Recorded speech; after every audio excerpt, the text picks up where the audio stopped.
Kongo. Yahweh, Yahweh, batela Nikongo. Yahweh, Yahweh, benisa Nikongo. Yahweh, Yahweh, batela Nikongo.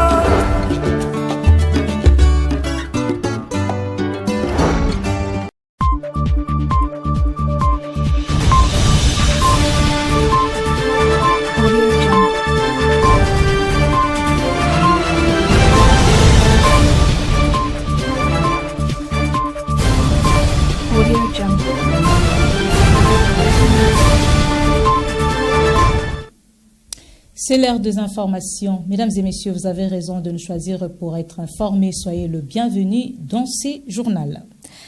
Parlons de la construction du port en eau profonde des Bananas à la cité côtière de Mwanda dans la province du Congo central.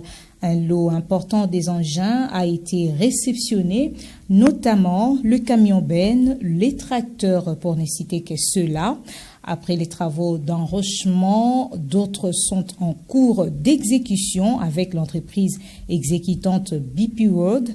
En dépit du retard accumulé, le gouvernement congolais tient à doter la République démocratique du Congo d'une infrastructure aéroportuaire digne de son nom. Poursuivons ce journal. Profitant de l'approche imminente de la rentrée scolaire, le promoteur de l'action pour la reconnaissance de Madimba AREM, en sigle, Richard Mavoka Mankatou, a procédé à la distribution des kits scolaires aux élèves du district de Madimba le dimanche du 7 août 2025 au terrain Sonangol à Kisantou, nous dit Marie-France Ebengo. La cité de Kisontou a vibré ce dimanche 17 août au rythme de l'opération de distribution des kits scolaires aux élèves par Richard Mavoka Mankantou, promoteur de l'action pour la renaissance de Madimba, une association qui œuvre pour la refondation du territoire de Madimba. Ces kits scolaires contenant des sacs, cahiers, stylos, rames papier duplicateurs et autres fournitures ont été remis symboliquement aux élèves dans le but de leur faciliter l'accès à l'éducation et améliorer leurs conditions d'apprentissage. C'était à l'issue d'une cérémonie organisée au terrain Sonangol à Kisontou que Richard Mavoka, fils du terroir, a réalisé cette action qui vise à accompagner la vision du chef de l'État en matière de l'éducation et promouvoir les valeurs prônées par cette association. Les alliés activités beaucoup tous alliés organisés 4 à 4 il y a vision la chef de l'État. Alors, qui la gratuité de l'enseignement de base. Raison pour laquelle Bisso Arène Tolobi était, il est temps pour la Bisso Mongekoki, pour accompagner le chef de l'État dans la vision, notamment dans ce volet de matérialisation de la gratuité de l'enseignement de base et quelque part aussi dans le volet deux infrastructures. Un geste de générosité qui vient à point nommé soutenir les parents à l'approche de la rentrée scolaire et qui a été salué par la population. Dans Saji Bessière, l'on note également des équipements de forage d'eau, machines à fabrication des blocs de briques, groupes électrogènes, podiums de scène et instruments de musique, des varus de football pour les équipes de Madimba et tant d'autres. Ceci démontre une fois de plus l'engagement, l'attachement et la détermination de ces dignes fils Congo, Richard Mavoka Mankantou, à améliorer tant soit peu les conditions de vie de la population du territoire de Madimba en particulier et celle du Congo central en général.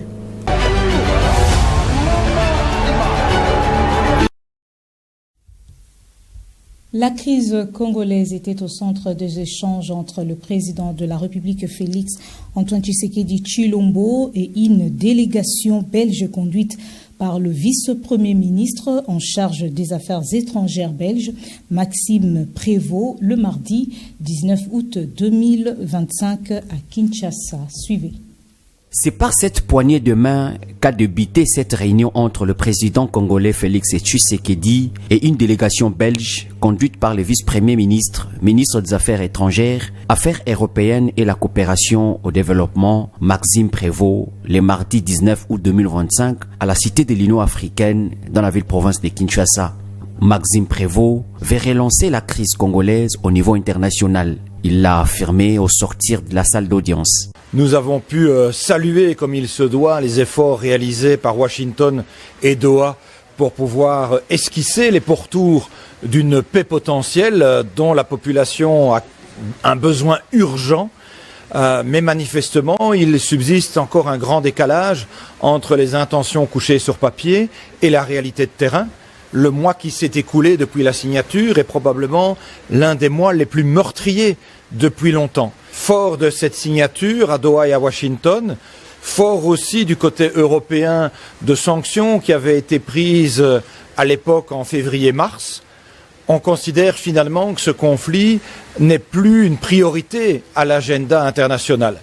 Ce n'est pas acceptable. Concernant les pourparlers de Doha et l'accord de paix de Washington signé le 27 juillet dernier entre la RDC et le Rwanda, la Belgique promet son soutien et sa disponibilité d'accompagner ces processus. La Belgique a toujours été une grande défendresse des principes de droit international, en ce y compris évidemment de l'intégrité des territoires et de la souveraineté des États, ce qui n'est actuellement pas du tout garanti ni respecté à l'est du Congo.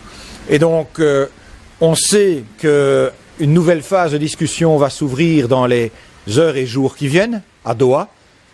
Manifestement, le président Tshisekedi m'a confirmé que le texte qui avait été proposé n'est pas jugé satisfaisant. Peu avant son tête-à-tête avec le président de la République, Félix-Antoine Tshisekedi, Tshilombo Maxime Prévost était l'hôte de Vital Kamerhe. À l'issue de la rencontre, les deux personnalités ont tenu une conférence de presse. L'extrait de l'exposé du président de l'Assemblée nationale, nous vous convions de le suivre. Nous avons échangé sur des questions d'intérêt commun par la solidarité et les relations traditionnelles qui lient la Belgique à la République démocratique du Congo. Il s'est intéressé, bien sûr, à savoir comment les deux processus avancent à ce moment. Et nous avons mis ensemble en exergue la question humanitaire à l'est de la République démocratique du Congo, où les gens souffrent, où les gens n'ont pas demandé que la guerre éclate dans cette partie du pays et où les services sociaux de base devaient continuer à fonctionner. Nous avons parlé de la diplomatie classique, qui est son domaine, mais en même temps, il ne faut pas oublier qu'il avait été élu, il est parlementaire, mais pour le moment, il est vice-premier ministre et ministre des Affaires étrangères, à côté du président de l'Assemblée nationale parlementaire. Donc nous avons la diplomatie classique et la diplomatie parlementaire. Nous avons passé en revue les deux processus de Doha, mais nous avons tous constaté que cela n'a pas changé grand-chose sur le terrain. Donc les efforts doivent être faits, et d'autres acteurs doivent être associés à cette démarche qui doit être globale. La République démocratique du Congo doit se saisir de cette question. L'Afrique au premier plan avec l'Union africaine, l'Union européenne qui nous a accompagnés depuis longtemps et qui était à la base de la résolution 2773 ne doit pas être oubliée. Et donc nous devons résoudre cette question de façon globale dans l'intérêt de tout le monde, de la République démocratique du Congo, du Rwanda et surtout de la population congolaise qui est la première victime de cette guerre.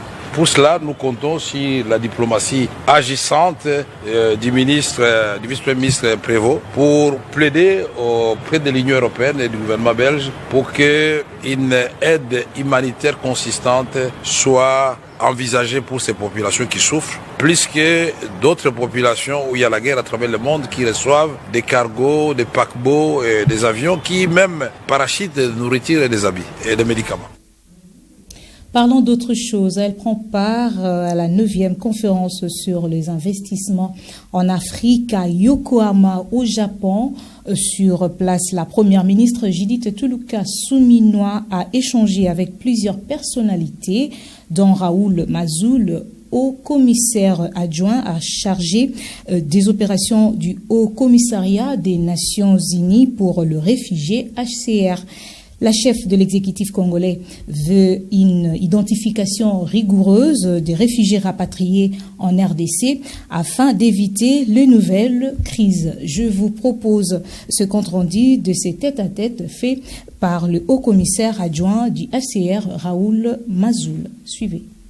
Donc, j'ai été très honoré d'être reçu par son Excellence Madame le Premier ministre et la discussion a été de la mettre au courant des discussions que nous avons eues le mois dernier durant la tripartite à Addis Abeba. Comme vous le savez, il y a eu une tripartite pour le rapatriement des Congolais au Rwanda et des Rwandais en République démocratique du Congo.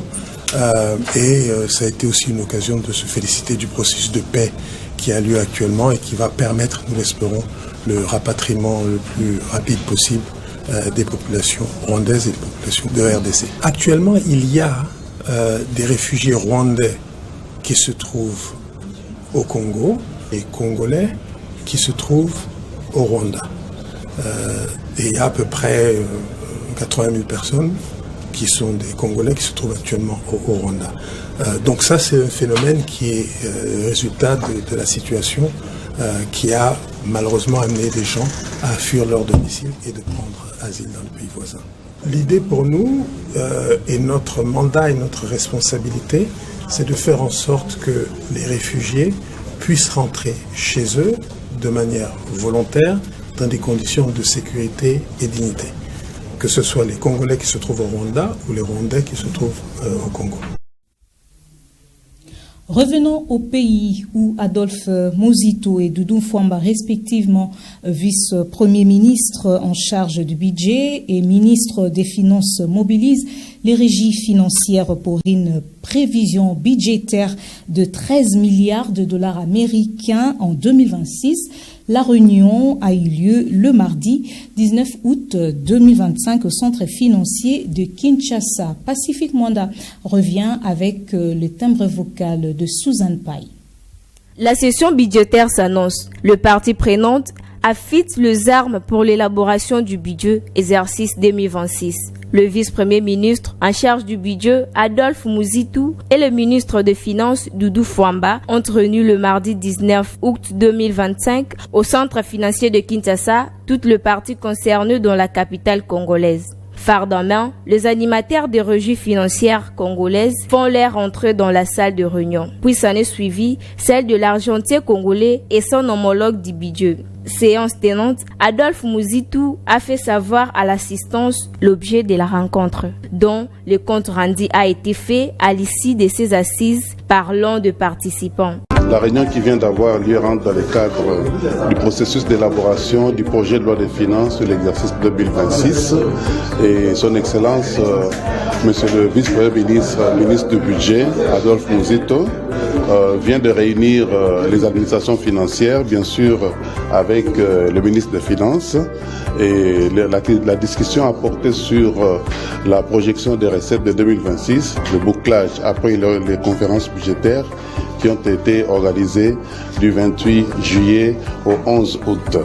Alors, il a un objectif de doubler le budget, comme il avait dit. Alors, il accentue son objectif sur d'abord les recettes courantes qui ont été projetées dans la loi de finances rectificative à 9,9 milliards de dollars américains. Et il compte atteindre 13 milliards en 2026. Notons que ces assises ont connu la participation des directeurs généraux de différentes régies financières, notamment la DGI, la DGDA et la DGRAD.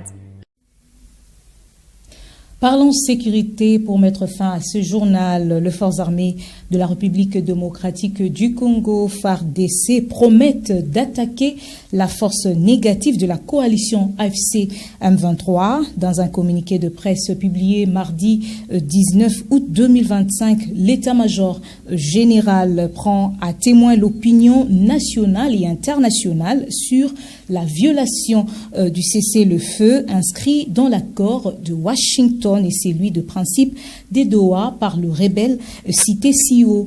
Elles ont ensuite dénoncé le énième attaque de leur position au nord et au sud de Kivu. Le détail dans cet élément des Pacifique Mwanda. Dans un communiqué de presse numéro 24 du 19 août 2025, signé par le porte-parole de Forces armées de la République démocratique du Congo, le FARDC, ont alerté la communauté nationale et internationale sur les multiples attaques perpétrées par la coalition AFC M23 et alliés contre leurs positions au nord et sud Kivu, précisément celle de la force navale de Musenda au bord du lac Édouard en territoire de Lubero.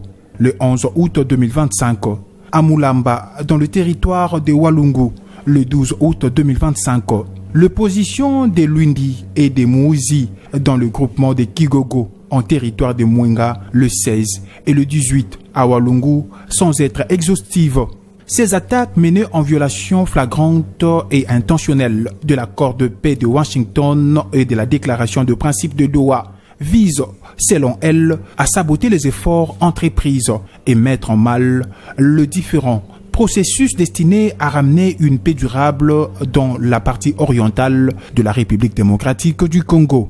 Les forces armées de la République démocratique du Congo prennent à témoin le médiateur américain, les Qataris, face à ces violations récurrentes du cessez-le-feu qui sont à la base des tueries et de déplacements massifs de population. Ajoute ces communiqués. Le FRDC ont promis de réagir à dater de ces jours contre toute provocation mettant en péril la vie de paisibles populations civiles, a conclu ces communiqués. Vous venez là de suivre la dénonciation de forces armées de la République démocratique du Congo sur le énième cas d'attaque de leur position au nord et au sud Kivu par le rebelle de l'AFC M23, un élément rendu par Reg Elengesa. Et c'est la fin de cette session d'information, mesdames et messieurs. Merci à vous de nous avoir suivis. Si vous avez aimé, dites un grand merci à Pacifique Mwanda, qui en est le chef d'édition, sans oublier toute l'équipe technique qui a travaillé pour vous faire plaisir. Merci et bien à la prochaine.